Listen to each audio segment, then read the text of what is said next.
Olá, está começando o São Paulo Brasil, um programa da TV Câmara Municipal de São Paulo que pretende discutir e debater os problemas, as possibilidades e as perspectivas do nosso país. O convidado nosso hoje é Ciro Gomes, paulista de Pindamonhangaba, cresceu em Sobral, no Ceará. É advogado, professor universitário e político. Foi prefeito, governador, ministro e candidato a presidente da República e hoje preside a FTL, uma ferrovia do Nordeste, e a Transnordestina, empresa que está implantando uma ferrovia de 1.728 quilômetros, ligando os portos de Pecém, Suape e o Cerrado Piauiense. Ciro, queria começar pelo seguinte, pergunta daquelas que dá para se alongar na resposta, mas eu peço uma resposta razoavelmente curta. O que é preciso para tirar o Brasil da crise em que ele se envolveu? Sobre um projeto, Marcon, não se administra modernamente nem uma bodega, que é um pequeno comércio do interior do Nordeste, sem algum planejamento. Você tem sofisticações hoje, interatividades, você tem ameaças, você tem oportunidades, você tem contradições, você tem grupos de interesse tão anarquicamente postos na vida real, que se não houver um projeto que ordene, que faça as mediações, que sinalize prazos, que estabeleça metas, avaliações, controles, hierarquias de prioridade, não é possível. O Brasil hoje tem um problema grave, gravíssimo, tanto de natureza política quanto de natureza econômica. O mundo está num cenário absolutamente complexo. Acho que o que está acontecendo no mundo é muito bom, apesar de todas as características ameaçadoras, é, na verdade, um sinal dos tempos, né? O dogma neoliberal se desmoralizou, profunda e definitivamente, acredito, sob o ponto de vista prático, em 2008, e os escombros e as viúvas deste modelo ainda estão esperneando por aí afora no mundo. Mas vai nascer daí uma coisa muito boa. E o Brasil não aproveitará isso se não se recelebrar agora, urgentemente. No mundo ideal, esse projeto é definido antes das eleições, inclusive as eleições teriam que ser o momento em que vários projetos disputam a decisão do público, né, do eleitor, né, do cidadão, que afinal de contas, na democracia, tem o direito e o dever de definir quem vai comandar o país. Não é isso que a gente está vivendo. A gente está vivendo a redefinição ou a indefinição sobre o projeto após, recentemente, depois de uma eleição presidencial. É isso que dá combustível para agravar a crise? Sem dúvida. Você tem um problema real, mas a percepção do problema e o nível de ódio quase ou de exasperação generalizada que a população brasileira tem a um governo recém-constituído, não se explica pelo tamanho do problema, que é em si muito grave, volto a dizer, mas se explica porque há uma sensação generalizada no povo de que nós somos enganados, né? Havia no adjetivo uma confrontação, mas a população acabou optando por valores, e esses valores muito difusos, não é, se identificaram, pela sua maioria, com a presidenta Dilma. Vou falar questão nacional, vis-à-vis uma integração passiva com o mundo, que tem a ver com como é que você trata o petróleo, a lei de partilha, uma série de coisas práticas. E a população, à falta de um debate mais esclarecedor, percebeu, não é, que era com a Dilma que estava esse valor difuso da questão nacional. Depois o valor da solidariedade social, quer dizer, da ideia de que o Brasil tem uma concentração de renda tão selvagem e perversa que o espontaneísmo solto do mercado, da livre iniciativa, jamais vai resolver isso e que é preciso empoderar um governo e que esse governo tome iniciativas. E isso também tem tradução prática. Você tem, qual é a política de salário mínimo? É a do Fernando Henrique, que pagava um salário mínimo que a poder de compra equivalia a $76, ou é dessa turma onde nós estamos, com a Dilma, né, que chegou a pagar um salário mínimo a poder de compra de $320? Então você tem valores de decência. Então você tem um problema que é uma sensação generalizada da população brasileira de que na política não tem vida decente possível. Então a sensação hoje do povo é que todos somos pilantras, todos somos bandidos, todos somos ladrões e trata-se de separar um ou outro que faça alguma coisa pela população. E isso criou esse caldo. Nós precisamos desarmar urgentemente. Também na história fica mais ou menos evidente que em alguns momentos sensações como essa levam a rupturas radicais. A história do Brasil não é muito frequente a ruptura radical. Muitas vezes se acertam as coisas, né? Há sangue, não estou dizendo que a história não tem sangue, mas se resolvem as coisas. Há uma transação de elite há uma transação de elite que está inclusive fazendo falta hoje. Não digo que essas energias não haja nelas também algo de positivo, mas eu, nesse instante, me incomodo pela falta de um bastidor e pela absoluta falta de nível dos protagonistas dessa crise. E estão loucos, estão brincando com fogo, porque neste país, na República, nós só tivemos 3 presidentes que terminaram os mandatos. Foi o Juscelino Kubitschek, acossado por 1000 tentativas de golpe, mas terminou. Fernando Henrique Cardoso, que foi o príncipe da plutocracia e conseguiu terminar, mas já muito desmoralizado no fim. Não que o PT não tenha proposto, em certas circunstâncias, o Fórum FHC, Sim. E eu me lembro que escrevi um artigo, né, denunciando esse viés golpista de alguns petistas. E agora o Lula terminou o mandato, né, não sem ter sofrido uma escalada golpista, né, no escândalo do Mensalão, que tentou atribuir a ele uma responsabilidade, vamos dizer, personalíssima por essa mal cheirosa história, né, da compra de votos no Congresso, e que também ocorreu o Fernando Henrique na compra para a reeleição, e agora a presidente Dilma. Mal sabe esses compatriotas nossos, vou chamá-los assim, porque afinal de contas somos todos brasileiros, o equívoco que estão cometendo. O remédio para um mau governo, para um governo que a gente não gosta, não é a ruptura, não é a interrupção. Por tragédia do presidencialismo, o mandato do presidente é o fiador da institucionalidade democrática, do calendário, das regras. E se derrubar algum, aquele outro lado que foi derrubado não deixará o próximo governar. Isso é o que está se vivenciando na Venezuela hoje. Aconteceu no México, inclusive. No México, a mesma coisa, enfim. E a sua expectativa é de que com esses protagonistas, já que não vai dar para inventar outros ou colocar outros no lugar, a não ser pela democracia, é possível uma saída? É necessário que se construa. Eu estou vendo, acho que a grande direita brasileira, e ser de direita não é crime. Né? Crime é ser golpista. Mas ser de direita não é crime. E eu percebo hoje vozes importantes da direita orgânica brasileira caindo em si, felizmente há tempo, de que um golpe à paraguaia, né, ao Paraguai no Brasil, teria um preço impagável. Então você vê vozes vindo do setor financeiro, que é o mais reacionário dos estratos sociais brasileiros, já vendo que não é razoável, editoriais, né, de organizações como as organizações Globo, não é, que não tem propriamente uma tradição de apego à democracia, mas falaram com clareza da necessidade de preservar, não é preservar a Dilma, que merece toda a crítica que alguém quiser fazer.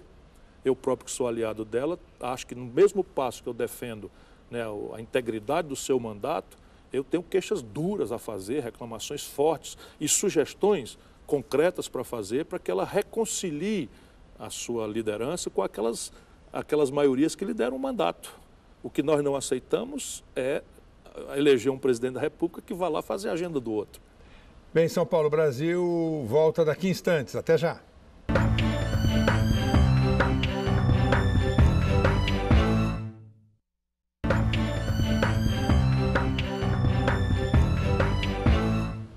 Estamos de volta com São Paulo Brasil, um programa da TV Câmara Municipal de São Paulo que discute os problemas e as perspectivas do nosso país e a conjuntura atual. O nosso entrevistado hoje é Ciro Gomes, ex-ministro, ex-governador, ex-prefeito de Sobral, presidente da Transnordestina.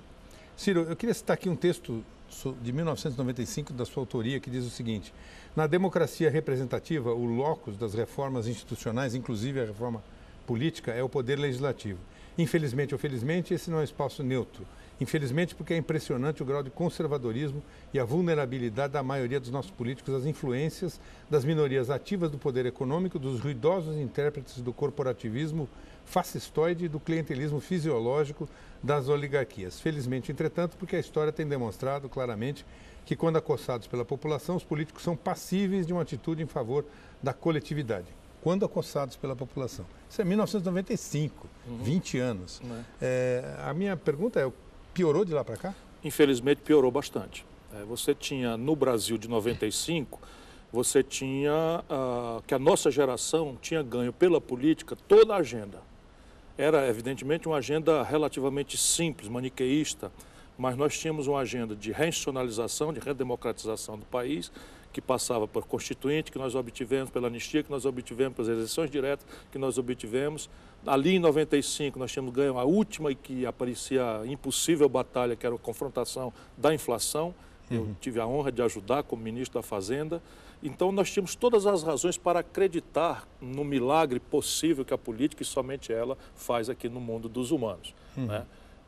De lá para cá, as coisas pioraram bastante, porque nós ciclamos as duas grandes utopias que o Brasil tinha pós-ditadura. A primeira utopia do PSDB, quer dizer, um certo despotismo esclarecido, né? Fernando Henrique, o príncipe dos sociólogos, um homem de bem, que iria, já legitimado pela obra do Itamar Franco, da estabilização, do Plano Real, tinha assim, o Brasil inteiro à sua disposição para propor uma reforma, trocou aquilo tudo pela sua minúscula ambição de poder, a reeleição, inclusive a conta de compra de votos. A outra grande utopia era o PT. O PT, que era o estilingue moral da nação, a quem se podia atribuir uma solidariedade genuína com a questão dos pobres do país e que também o povo brasileiro, na sua generosidade, mandou ao poder. Nós ganhamos com os dois episódios, mas o cacuete do poder, o poder exercido de forma pouco republicana, ou a ideia de se acomodar com o poder, de se perpetuar no poder a qualquer custo, destruiu essas duas utopias. Então, neste momento, isso tudo que eu estou lhe dizendo é verdade, mas a própria mobilização popular que nós temos hoje demonstra o que eu quero dizer. Só se juntam pessoas para negar. E ninguém constrói um país negando. Nós precisamos ter uma afirmação.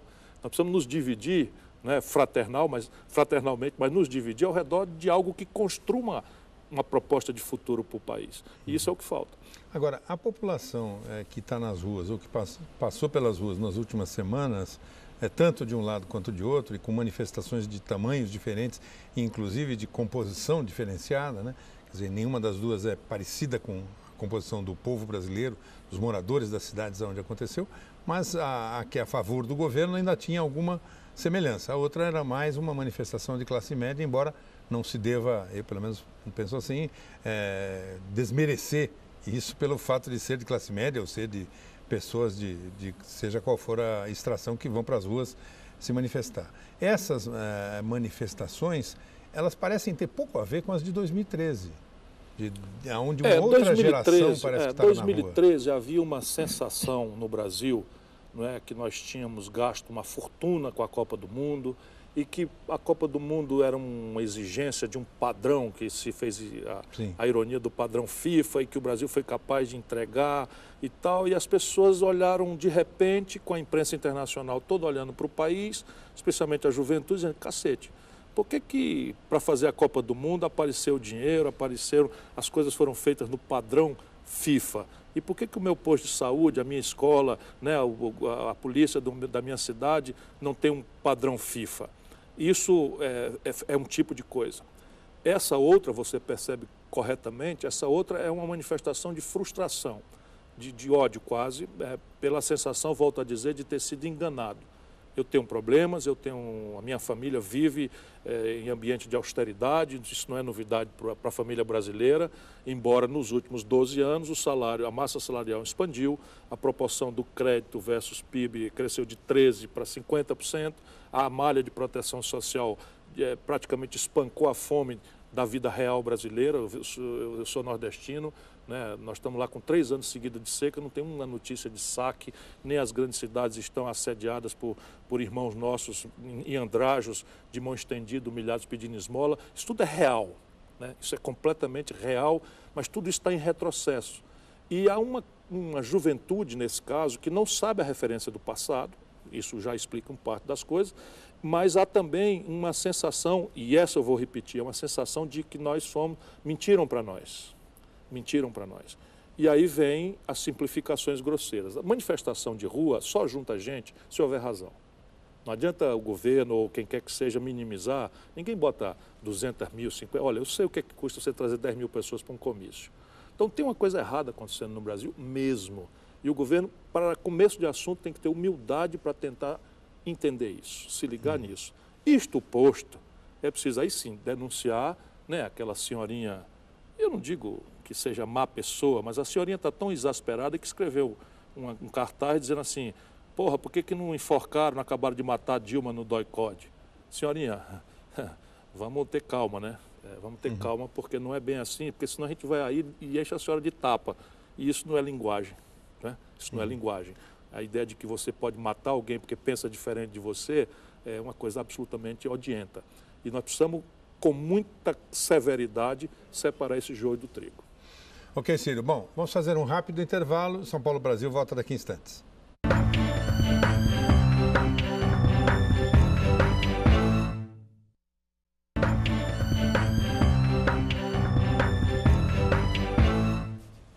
Estamos de volta com São Paulo Brasil, um programa da TV Câmara Municipal de São Paulo. Nosso entrevistado de hoje é Ciro Gomes, ex-ministro, ex-governador, presidente da Transnordestina. Ciro, eu vou querer falar depois um pouco da Transnordestina, que eu sei que é o projeto que está ali mobilizando mais diretamente nesse momento, mas eu queria fazer uma pergunta genérica que tem a ver com o fato de que você e o seu grupo político acaba de acertar a mudança de partido. Acho que não foi ainda formalizada, né? Mas pelo que eu li... Estamos conversando. Há uma conversa. A pergunta é simples. Para que servem os partidos políticos? Na verdade, isso é uma pergunta importante de ser feita, porque modernamente os partidos políticos não são mais propriamente uma ferramenta que, como no passado eram, vamos dizer, expressivas representações ou representatividade da sociedade como ela se reparte. Modernamente, pela internet, pela TV, por um conjunto de outras ferramentas modernas do terceiro setor, enfim, há muitas expressões políticas de grande centralidade na vida das nações modernas que já não se conformam com as expressões hierárquicas dos partidos políticos. No Brasil, nós ainda temos que cumprir esse itinerário em direção a uma democracia mais avançada, que privilegie mais ferramentas de democracia direta, como os plebiscitos e referendos.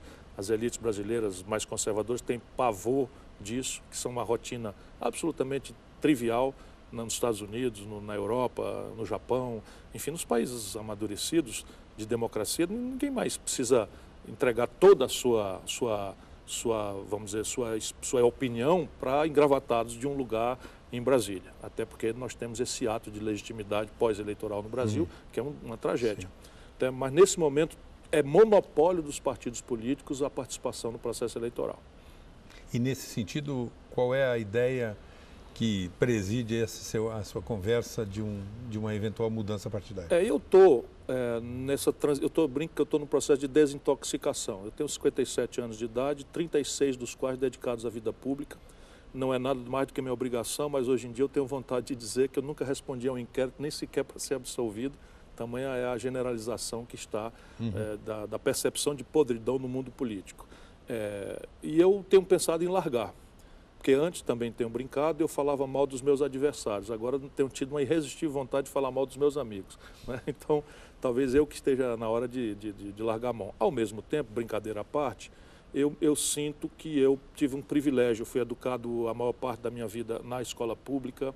Esse país me deu a possibilidade de governar uma capital como Fortaleza, um estado como o Ceará, ministro 2 vezes, deputado federal mais votado do Brasil proporcionalmente. Ando onde eu ando, em São Paulo, onde eu estou morando agora, as pessoas me distinguem com o maior carinho, o maior respeito. E eu sinto um amor por essa coisa. Isso me paga muito. Então eu estou admitindo a ideia de voltar a participar, mas desta feita com muito cuidado, a não ser na hora que seja para defender a democracia. Nesse momento eu acho que nenhum de nós pode se omitir, e se eu sentir, como eu senti há uns 20 dias atrás, uma escalada de golpe, eu vou para a rua com a ferramenta que for necessária para proteger a democracia brasileira.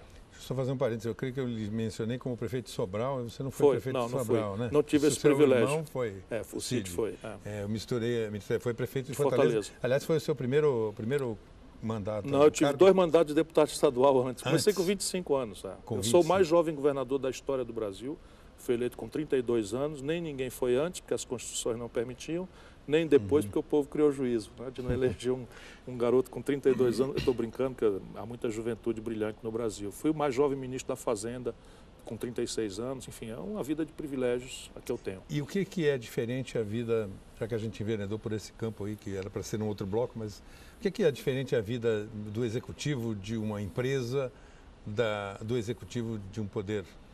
Eu estou aprendendo muito, né? Estou aprendendo muito. A vida pública é mais sofisticada, não é uma relação de manda-obedece, né? Embora a boa iniciativa privada também não possa ser assim, mas na iniciativa pública você tem sempre que motivar, enfim, prestar contas permanente, diária e sistematicamente ao conjunto da sociedade, mediar os conflitos, etc, etc. Numa organização privada, você tem metas a cumprir, tem expediente para cumprir, embora eu não tenha um limite para trabalhar, eu adoro trabalhar. E eu brinco sempre que eu estou tendo pela primeira vez um salário decente, à altura do que eu acho que merecia a vida inteira, embora a paga do carinho da população não tem preço. Mas, assim, trabalhar com o Dr. Benjamin Steinbrück no Grupo CSN, numa hora difícil do país, do mundo e tal, está sendo extremamente enriquecedor para mim. Quando a Transnordestina vai estar funcionando e o que ela vai fazer? Eu estou com um projeto, vamos lá, se eu consigo, de entregar rodando o trem já em 2018. O que ela vai fazer é permitir a viabilização, né, de todo um conjunto de riquezas potenciais justo no endereço da maior pobreza, da maior miséria regional do país, que é o semiárido nordestino. Então nós temos um T que liga Eliseu Martins lá no fundo do Piauí, do sul do Piauí, ao porto de Suape, em Pernambuco, Salgueiro, que está aqui no trecho, até Pecém, em Fortaleza. Então você tem minério de ferro, que sem ferrovia não é viável, você tem soja, que sem ferrovia não é viável, milho, gipsita, e você tem todo um conjunto de cargas de volta que permitirá, por exemplo, o polo metal mecânico do Nordeste usar chapas de aço das siderúrgicas de Pernambuco e do Ceará em qualquer lugar, porque o frete é muito mais barato sendo por trem. Então, é uma revolução que está sendo tocada. O Brasil nem sabe que isso está acontecendo. Nós temos tido um imenso apoio da presidente Dilma. Ela pessoalmente tem prestado atenção no assunto e eu estou feliz de entregar isso ao Brasil. Vamos para mais um rápido intervalo e voltamos daqui a instantes com São Paulo, Brasil. A gente volta já já.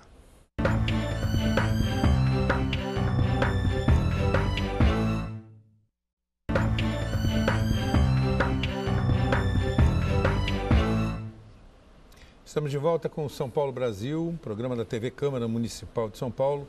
Nosso entrevistado hoje é Ciro Gomes. Ciro Gomes, ex-prefeito de Fortaleza, ex-governador do Ceará, ex-ministro em mais de uma ocasião e hoje presidente da Transnordestina. Ciro, você participou do desenvolvimento do que levou ao Plano Real, quer dizer, a estabilização da economia, né? No governo Itamar Franco e depois isso foi um marco, é um marco na nossa economia. Eu tenho a impressão que os mais jovens que não viveram o período da inflação galopante não têm ideia do que era aquilo, né? Qual é a diferença entre o Plano Real e o Plano Levy? A água e o vinho, né? O Plano Real era um plano. O Plano Levy é fechar o caixa e fechar os olhos para as consequências desse fechamento do caixa sem critério. E o que era o Plano Real? E é importantíssimo que a juventude pudesse ver. Nós temos para esse ano, apalavrada aí, provavelmente uma inflação que vai chegar perto de 10%. Isso. Ou seja, quem ganha R$100 no dia 1º de janeiro vai poder comprar apenas o valor de 90 em 31 de dezembro. Isso já parece ser uma aberração, né? Quando se transporta para a conta de luz, quando se transporta para a tarifa de ônibus, para a vida real do nosso povo, né? Na época, nós chegamos a ter uma inflação de 84% no mês. É como se você, no dia 1º de janeiro, ganhasse 100 e no dia 31 de janeiro você pudesse comprar apenas R$16. Isso é um negócio de maluco. E, evidentemente, esse plano ele permitiu ao país fundar uma moeda, essa que está aí circulando, né?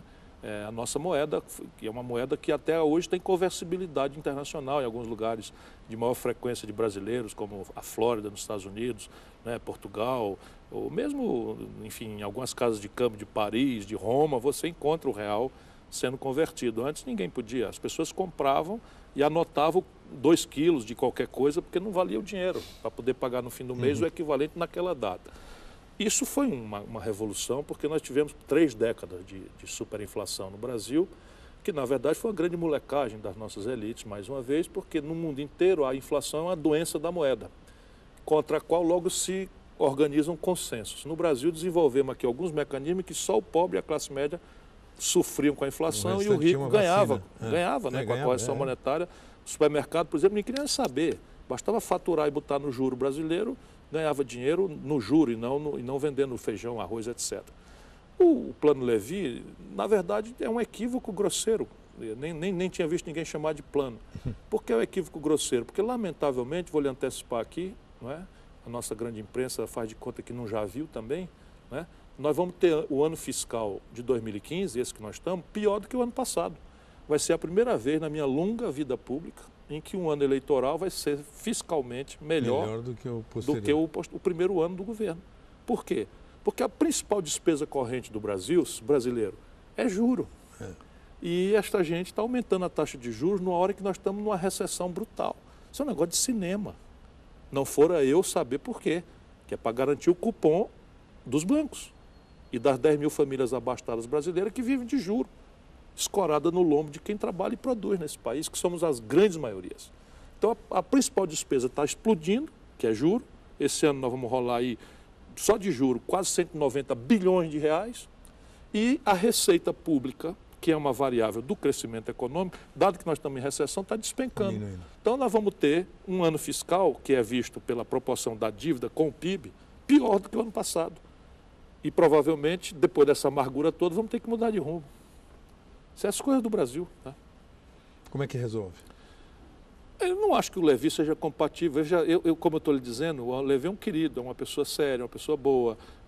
Enfim, já tive o privilégio de trabalharmos juntos na mesma equipe e tal. Mas o Levi não conhece o Brasil, ele não tem imaginação, ele não compreende o que é a indústria brasileira, ele não compreende o que é a nossa agricultura, ele não compreende o que é a ineficiência sistêmica da decadência, da decomposição da nossa infraestrutura, da não conclusão das obras de energia. E, sabe, ele não compreende, nunca viu, nunca foi chamado a pensar sobre esse assunto e é um bom tesoureiro. Mas assim, você vai lá, fecha o caixa, deixa só entrar e não gasta, assim eu não preciso do Levi, né? Qual é o caminho para o desenvolvimento? É possível haver uma aliança entre o Estado e a iniciativa privada? E como é que essa aliança se Eu tenho constitui? estudado muito, né, os modelos de desenvolvimento. É a isso que eu tenho me dedicado desde que eu saí do Ministério da Fazenda.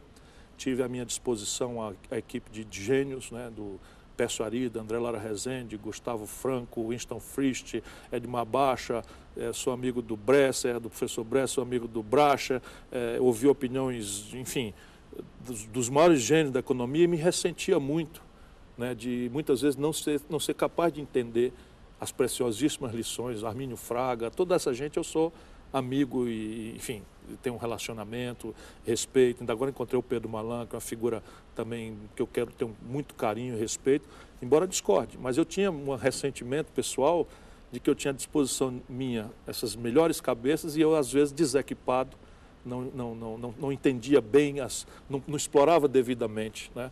E fui estudar, tenho estudado isso. E eu tenho para mim, Marcon, que por trás dessa babel institucional, das linguagens, das histórias, das guerras, enfim, há uma premissa do desenvolvimento. Pouco importa a institucionalidade. Por detrás dela e da retórica, por detrás dela sempre se encontrará, primeiro, um elevado nível de formação bruta de capital. Deixa eu ver se eu explico o palavrão aqui. Assim, quando acaba o ano, a China come 56% do que ela produz. E tem 44% do que ela produz para jogar no ano que vem. A Europa, a velha Europa, mesmo com todas as suas dificuldades, come 70%, 68% do que produz, sobra ali 30% para jogar o jogo do futuro. Né?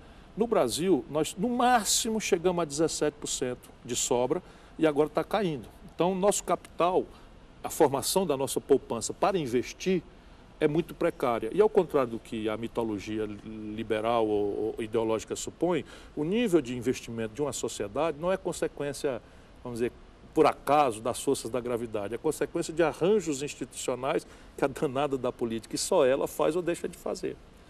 Por isso que quando a gente sataniza a política, a gente está matando o único caminho de produzir as nossas saídas. Tem a ver com o jeito como a gente desenha a Previdência, tem a ver o jeito como a gente desenha o mercado de capitais, tem a ver como é que a gente financia a inovação, a ideia nova dos jovens, tem a ver, enfim, com o sistema tributário, se você tributa mais, vamos dizer, consumo ou poupança, e o Brasil hoje pune o trabalho, pune a produção e estimula o rentismo, né, subgrava a especulação, a retenção de riqueza entre gerações, etc. Então você tem esse primeira premissa, dinheiro, o que financia desenvolvimento é o seu.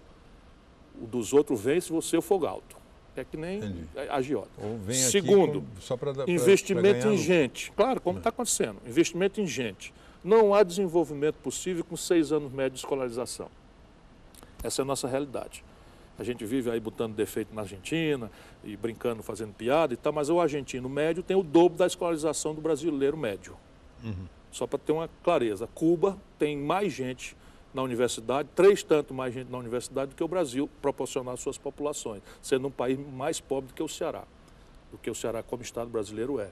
E, por fim, né, não há nenhum país que tenha explicação para o seu desenvolvimento que você, por trás, não encontre coordenados, um governo empoderado pela força da sua população, um empresariado convergente com um planejamento estratégico formulado a 6 mãos e, o segundo par de mãos, uma academia engajada na produção de soluções. Isso tudo também é a política que faz. Ciro, vamos para mais um rápido intervalo. Nós voltamos já já com São Paulo, Brasil. Tá lá. Ou deixa de fazer. Né? Tá certo.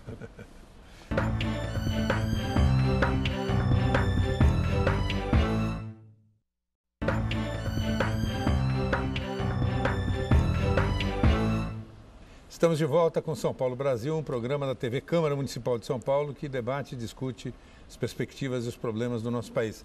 Nosso entrevistado de hoje é o presidente da Transnordestina, Ciro Gomes. Ciro, eu queria começar nesse bloco aqui como é que começou a sua entrada na política, na vida pública, movimento estudantil? Movimento estudantil, com certeza. A minha geração tinha esse inimigo claro.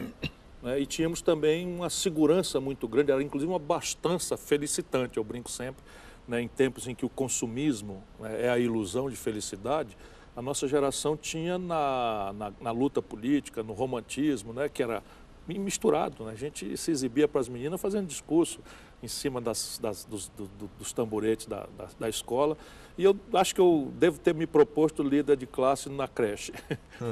Mas teve uma candidatura na Uni também, não Eu foi? fui candidato a vice-presidente nacional na reabertura da Uni. Uma chapa que acabou se desastrando. Ela começou com um jeito de social-democrata e tal, e depois, de novo, o Brasil, né, já desde estudante, por pragmatismo eleitoral, os companheiros aqui de São Paulo fizeram uma aliança com uma fração muito conservadora do movimento estudantil do Rio Grande do Sul. Olhando hoje, né, você até compreende que não era bem assim. Né? Ninguém que era de fato conservador estava no movimento estudantil numa época que ainda importava, muito pequenos, mas em algum risco ainda. Né? Eu ainda tive colegas presos, nenhum colega meu foi torturado. Eu já estou na universidade com o desmonte da ditadura, que a gente só vem a saber depois, que é a demissão do general Dávila, né, pelo general Geisel, enfim, eu sou desse período. Mas a gente ainda tinha aquele medo de estar sentado do lado de um dedo duro e tal. Mas, enfim, foi uma escola de militância muito forte. E na vida pública como parlamentar? Aí eu fui candidato a deputado estadual a primeira vez em 1982. Meu pai era prefeito em Sobral e eu estudava em Fortaleza, na universidade, e militava nessa esquerda católica por influência de um arcebispo extraordinário, que é um homem santo que eu tive o privilégio de conhecer, que tem uma influência grande na minha vida, que é o Dom Luiz Loscheider, cardeal, e outro ainda está vivo, que é o professor Paulo Bonavides, que é um constitucionalista, talvez o maior constitucionalista do mundo hoje, que tem uma brochura que teve um impacto central na minha formação, que era do Estado liberal ao Estado social.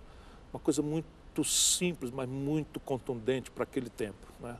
E depois tive uma leitura, então virei candidato a deputado estadual, assim meio que não acreditava nunca que pudesse ser de verdade, né? E acabei chegando como segundo suplente na Assembleia.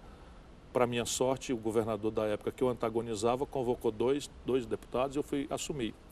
E era um opositor em 45 situações naquela data. E foi uma escola maravilhosa o parlamento para mim. O que é que faltou, além de voto, que é a resposta elementar, na sua candidatura a presidente da República? Acho que faltou mais coisas do que voto. Acho que os votos até a população brasileira sinalizou muito generosamente, numa certa altura da campanha, que estava disposta a me dar. Mas acho que a sociedade entendeu que eu ainda precisava amadurecer um pouco mais. Eu tinha ali uma visão de que eu tinha que extremar um pouco a minha proposta, confiado de que a classe média não votaria no Lula. Então eu ia extremar um pouco a minha proposta, um pouco mais esquerdizar a minha proposta, com a garantia de que ou ficava comigo porque o Lula não dava. E o Lula percebeu no gênio político que ele sempre foi, né, e com a falta de escrúpulos que também, né, ele tem na política, ele fez aquela carta aos brasileiros e me deixou à esquerda dele. Né? Então assumiu o compromisso, beijou a cruz, né, do conservadorismo aí. Eu acho que no fundo foi bom para o Brasil, foi bom para mim.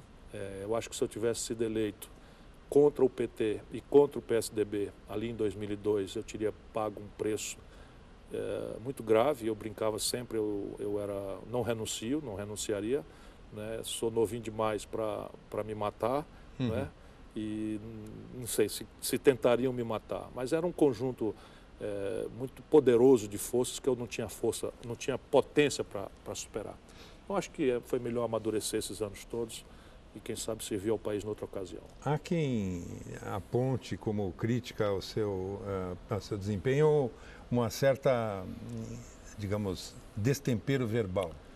Destempero é quando você fala as coisas que não quer. Eu não mereço essa você desculpa. Acha que tudo aquilo que você fala, você quer? Não, eu não mereço essa desculpa. Não mereço. Talvez eu deva, né, cultivar um pouco a falsidade, como diz uma amiga minha muito querida lá do Ceará, que é essa falsidade social que a elite brasileira pede. Né? Admite. Eu não quero fazer isso, mas não custa nada eu trocar as palavras, né? Moderar um pouco, até porque parte disso é uma incompreensão de linguagem. Eu venho do interior do Ceará, né? Não vou romper com essa minha linda tradição, não quero mudar o meu sotaque, não quero fazer de conta que eu sou um lorde para ser bem aceito nos salões, né? Eu sou o que sou. Estudei bastante e eu ofereço a minha vida. Quer dizer, ok, eu às vezes sou muito azedo, acho que às vezes é necessário sê-lo, talvez não seja compatível alguém que o assumir a presidência da República, isso é o povo que vai dizer, né? Eu aceito, mas andar com mentira, com não sei o que, para depois sair pela porta dos fundos do poder, não é minha vocação. Agora o que eu peço às pessoas é que julguem a minha prática. Você está dizendo aqui repetidamente, eu fui ministro da Fazenda, eu comandei a economia brasileira, vai ver qual foi o desatino que eu fiz. Eu governei o 8º estado brasileiro, vai ver se eu entreguei. Eu fui o governador melhor avaliado do país. Eu administrei a 5ª cidade brasileira, que é Fortaleza, problemas os mais complexos, e fui o mais bem avaliado prefeito de capital do Brasil no meu tempo. Fui ministro da Integração Nacional, formulei o projeto de integração do Rio São Francisco, formulei o projeto da Transnordestina, estou tendo o privilégio de tocar, trabalhei pelo Brasil inteiro, enfim, tudo bem. Eu não sou um delicado lorde de punhos de renda e tal, eu sou um cara agreste, eu sou da luta. E eu só tenho como ferramenta de luta a minha língua, mais nada. O presidencialismo é o caminho? É um desastre. Não, é um desastre. Você pode até miraculosamente fazer com que dali saia alguma coisa boa, como foi o primeiro governo Lula, né? Ou o governo Itamar Franco, né? Que por ter atipias muito exóticas ali permitem que você consiga fazer avançar um Juscelino, né? Ninguém sabe quanto sofreu atentado de vida, de morte, sofreu tentativa de golpe, o cacete A4, mas entregou um Brasil, né?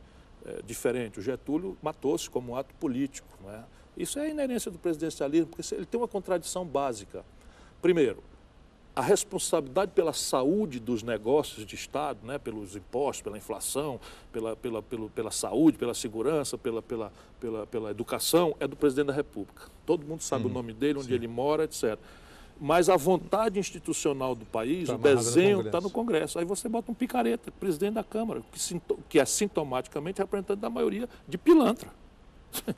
O sistema do mundo, quando Montesquieu imaginou, né, lá vou eu falar coisa dura, porra, mas peraí um pouquinho. Espera aí um pouquinho, quem vai dizer? Nós vamos fazer de conta que o presidente da Câmara Federal não é quem é? E aí você tem um problema. Quando Montesquieu imaginou o sistema, né, no Esprit de Loi, até francês eu posso dar uma quebradinha aqui e tal, para mostrar que não é bem um boquiroto, né? Mas quando ele imaginou, ele dizia que somente le pouvoir arrête le pouvoir, quer dizer, somente o poder controla o poder, porque o poder corrompe. E ainda dizia uma frase de efeito, o poder total corrompe totalmente. Então, era preciso dividir as funcionalidades para que o poder controlasse o outro. Aí, isso para quê? Porque supunha uma minoria conjuntural de corruptos. Nós no Brasil estamos vivenciando a maioria votar num corrupto notório. Isso é completamente patológico. No parlamentarismo isso tal não aconteceria. Mas isso Ou poderia acontecer, mas você não tinha que romper as instituições. Mas o fato é que a bandeira parlamentarista não empolga a sociedade. Não empolga porque a população brasileira ela é induzida pelo mecanismo de formação de opinião a olhar o curto prazo. E no curto prazo ela olha assim, então quem seria o primeiro-ministro do Brasil? Eduardo Cunha. Aí ela, opa, claro que eu não posso aceitar um regime que bote na chefia do governo brasileiro o Eduardo Cunha.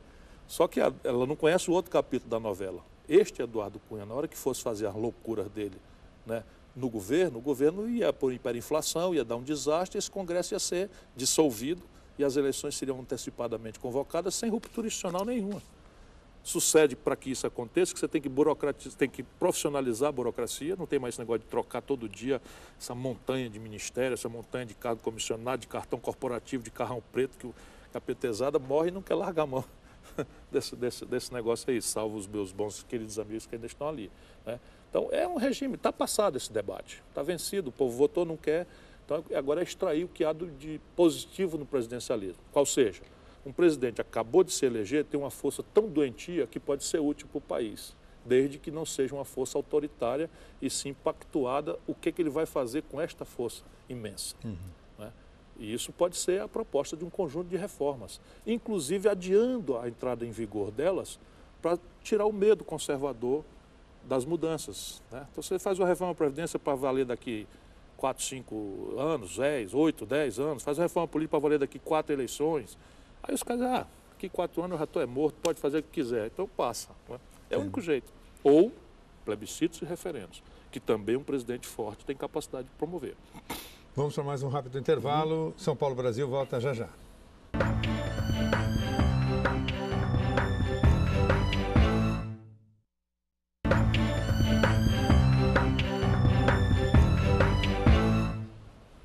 Estamos de volta com São Paulo Brasil, um programa da TV Câmara Municipal de São Paulo que pretende discutir e debater os problemas e as perspectivas do país. O nosso entrevistado de hoje é o ex-ministro, ex-governador, ex-prefeito, presidente da Transnordestina, Ciro Gomes. Ciro, como é que se sai de uma realidade como a que a gente vive hoje, de 30 e tantos partidos, 38 partidos, nem sei quantos, com representação no Congresso, para uma realidade que tenha menos partidos e esses partidos mais conectados com a população? De novo, isso é uma inerência do presidencialismo. Mas você me pergunta como sai? Votando. Não tem como você, porque, repare bem, e a minha vida partidária é uma tragédia. A minha pessoal, que é bem sintomático desse coisa, como eu estou há muito tempo no processo, e acabei virando um político meio inorgânico, né, no Brasil, porque nunca me deixam fazer raiz, né? Apesar de eu desejar o contrário do que possa parecer. Mas vamos lá, quando nós conseguimos redemocratizar o Brasil, vamos tomar a Constituição de 88, dia 5 de outubro de 1988, como marco de redemocratização do país, nós tínhamos um mega partido chamado MDB, PMDB, um mega partido chamado PDS, que depois virou... Continuou, PDS, depois não, DEM, que isso, é o Partido Liberal, Partido da Frente Liberal. E a história real do Brasil pegou um partido como o PT, que tinha 10, 12 deputados apenas, né? E transformou no maior partido do país hoje. E o PSDB, que era um partido que estava por ser fundado, e eu ajudei a fazê-lo lá no Ceará, e tinha, quando começou, 10, 12 deputados. Então, repare, não é o pequeno partido, nem a facilidade de formar partido que é o problema brasileiro. O nosso problema talvez pudesse ser atenuado se nós introduzíssemos como ferramenta de modernização política o que em inglês se chama recall, que a gente usa para carro, né? Mas é assim, mal comparando, é a mesma coisa. Porque não é você caçar o político por ladroeira, isso já tem lei suficiente, né? O problema é a prova, né? O recall é assim, você obrigaria ao lado do conjunto de documentos que você tem que juntar para se registrar como candidato, você ou seu partido, você teria que registrar um conjunto de compromissos programáticos que também seriam afetos à sua eleição. De maneira tal que com os rigores e o amplo direito de defesa e o contraditório, você pudesse requerer na justiça eleitoral a cessação do mandato, a cassação de um mandato por mera inversão dos compromissos programáticos que você fez. Eu acho que essa é a reforma política que o instinto nacional pede, porque o povo brasileiro está de saco cheio da ladroeira na política, que é a relação de dinheiro e política, e dessa imensa distância entre o que o cara fala na véspera da eleição e o que ele vê acontecer depois que o cara se elege, né? Isto tem solução, né? Mas não é constrangendo a formação de partido, porque não é essa a causa, né? Não é mesmo. E a questão de financiamento público de nós campanha? temos um retrocesso agora, a propósito dessa desejada reforma política, que só tem consenso a manchete. Né? O nosso Eduardo Cunha, quer dizer, o Eduardo Cunha da Câmara, meteu na Constituição Federal, que nunca aconteceu na vida, a garantia do financiamento privado empresarial. Né? Você podia deixar isso como infralegislação e até fazer, vamos dizer, 2 ou 3 eleições para purgar o abuso do poder econômico privado a partir desses escândalos. Você tinha que dar uma satisfação para a sociedade e dizer o seguinte, então tá, pelas próximas 3 eleições ou 2 eleições, nós vamos estatizar as campanhas eleitorais. Os políticos vão dar um exemplo, não é, para fazer uma ruptura com essa crônica de delegacia de polícia que praticamente drena todas as energias políticas do país. Então nós vamos fazer uma campanha política que vai ser, sei lá, só o TSE que vai dominar os tempos de TV e todo mundo vai lá e vai só poder falar, não tem mais negócio de truques publicitários, nem musiquinha, nem coisa nenhuma, por uma eleição, por 2, mas não, agora a gente que está querendo melhorar, botaram lá o financiamento privado das campanhas, na Constituição. Felizmente o Senado não votou ainda. Ainda temos chance de corrigir. A expectativa é que não passe. Não precisa, se quiser deixar como está, deixa pelo menos como infralegislação. Não pode engessar e botar na Constituição Federal isso. Né? Nunca precisou. Você não está na Constituição e hoje tem. E isso você pode, eventualmente, numa eleição, 2 eleições, para dar uma satisfação à população, nós vamos fazer de conta que não está acontecendo. Todo dia o cidadão chega esfolado do trabalho em casa, liga a televisão, pega um rabicho de jornal antes da novela e está lá esculhambação, não falta para ninguém, todo mundo é pilantra, todo mundo roubando e os empresários mais importantes do país tudo na cadeia. Peraí, nós não vamos fazer de conta que não está nada disso acontecendo, vamos manter as regras de financiamento eleitoral exatinho como sempre foi. Isso é de uma impostura, de uma falta de respeito com a sociedade que eu acho grave. Você é otimista? É um cabo que veio do Nordeste como eu, escapou da mortalidade infantil, né, da repetência, da evasão escolar e chegou onde eu cheguei, só posso ser um crente.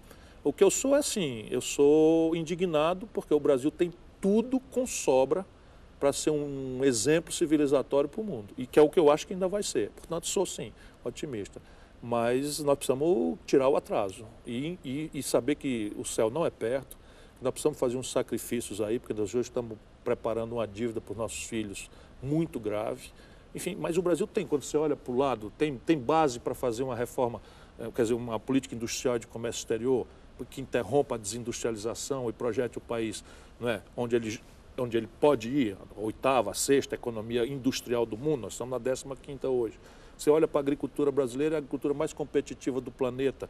Você hoje está, 40% dos custos dela nós importamos do estrangeiro. Qual é o cabimento disso? Nós não temos uma fábrica de implementos brasileira, não temos uma fábrica de fertilizante brasileira, não temos uma fábrica de agrotóxico brasileira. Enfim, aí vamos encerrar a discussão sobre a política mineral brasileira. Você olha, tem uma diversidade. A água é a grande questão do futuro. O Brasil tem, sei lá, 15, 20% da água potável do planeta. A Finlândia tem 8% do mercado mundial de papel e celulose, perto do Polo Norte, menos terra útil do que o Piauí tem. A gente pode explodir o Brasil para ser protagonista, onde a gente focar. O problema é que nós não temos hoje projeto.